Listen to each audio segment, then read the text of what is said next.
এগুলো আমার বড় হাঁসের ডিম।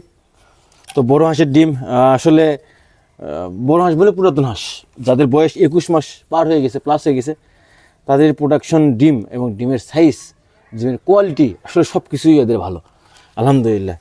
আসলে এই পুরাতন হাঁসগুলো আমি বিক্রি করতে চাইছিলাম, কিন্তু আসলে ভাগ্য সবেন তার বিক্রি করা লাগেনি। তো বিক্রি করলে হয়তো বা যে এই প্রোডাকশনে ডিম পাচ্ছি এটা তো থাকতোই না। তো আসলে আল্লাহ যা করে মঙ্গলের জন্যই করে।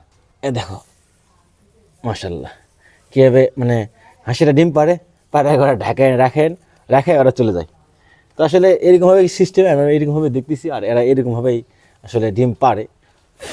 মানে সারাদিন ডিমের উপর থাকে, সারা রাত থাকার পর ওই সকালবেলা যখন এখান থেকে উঠে যাবে তখন ওরা ডিম ঢাকায় রাখে চলে যাবে।